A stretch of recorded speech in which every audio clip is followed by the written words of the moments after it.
తిరుప్పావై విష్ణుస్తుతి. అలాగే శివ సంబంధంగా ఇటువంటి గీతమాలిక ఏదైనా ఉందా? ఉందమ్మా. తిరువెంబావై అంటారు. తిరువెంబావై ఇది శివస్తుతి. శివుడు విష్ణువు వేరు కారు, ఒకటి అయిన దైవధర్మాన్ని సంప్రదాయజ్ఞులు వృద్ధికారకం లయకారకం అనే విభజనలతో శివ విష్ణు రూపాలుగా పౌరాణికంగా తీర్చిదిద్ది మనకు అందించారు. దైవం ఒక్కటే అన్న ఆలోచనను అందించేది సనాతన ధర్మం.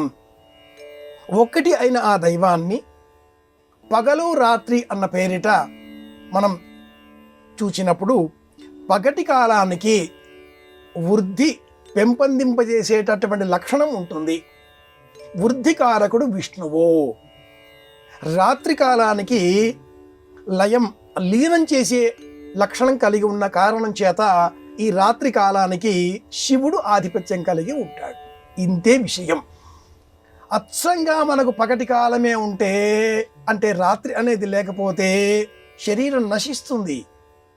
అలాగే అచ్చంగా రాత్రి కాలమే ఉండి పగటి కాలం లేకపోతే అసలు శరీరమే పుట్టదు, వృద్ధి కలగదు. రెండూ ఉండాలి. ఈ కారణం చేత వృద్ధికారకంగా ఉన్నటువంటి ప్రకృతి వర్ణనలతో కూడుకున్నటువంటి ఆ 30 పాశురములను గోదాదేవి అందించగా వీటిని మనం తిరుప్పావై అని చెబుతూ శివుడిని కీర్తించే గుణంతో ఆళ్వార్లతో ఎలాగైతే మనం ఈనాటి కాలంలో తిరుప్పావై చదువుతున్నామో అదేవిధంగా నాయనార్లు పఠించేటటువంటి కీర్తన మాలిక తిరువెంబావై.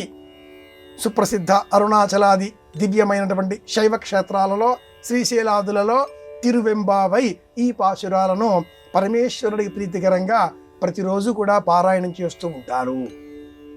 పౌష్యమాస సంబంధంగా విష్ణువాలయాలలో కూడా మారేడు దళములతో విష్ణువును తిరుమలలో వేంచేపు చేసి ఉన్న ఆ శ్రీ వెంకటేశ్వర స్వామి వారిని అర్చించడం కూడా మనం గమనించే మాసం పౌష్యమాసం. శివ సంబంధంగానే మనం మారేడు దళాలు సమర్పిస్తూ ఉంటాం. కానీ సనాతన ధర్మం తెలిసిన ప్రాచీనులు శివుడు విష్ణువు వేరు కారు అనేటటువంటి ప్రత్యక్షమైనటువంటి నిజమైనటువంటి దృఢమైనటువంటి అవగాహనతో తిరువెంబావై శివకీర్తన, తిరుప్పావై విష్ణు కీర్తన రెండింటి అంతరార్థం ఈ దేహానికి ఉత్తమ లోకాలకు సంబంధించిన జ్ఞానాన్ని అందించడమే. ఈ లక్ష్యంతో ఆయా ఆలయాలలో పూర్వం ప్రతిరోజు కూడా చెప్పేటటువంటి వారు కనీసంగా పౌష్యమాసంలోనైనా ఈనాటి కాలంలో చెబుతున్నారు.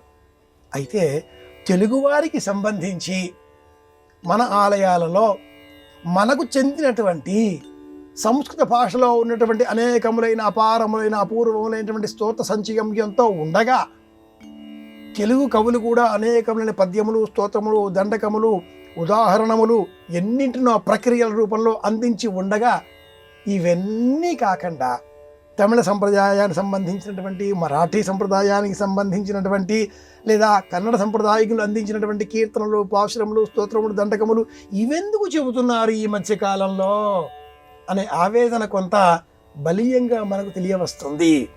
ఇందులో వివేచన కూడా ఉంది, సత్యం కూడా ఉంది.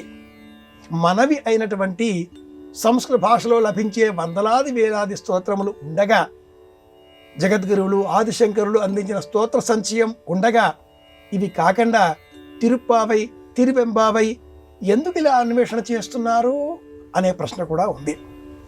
అడిగిన మాటకు సమాధానం మట్టుకు శివస్తోత్ర సంబంధంగా ఉండేటటువంటి ఆ సంపుటి పేరు తిరువెంబావై.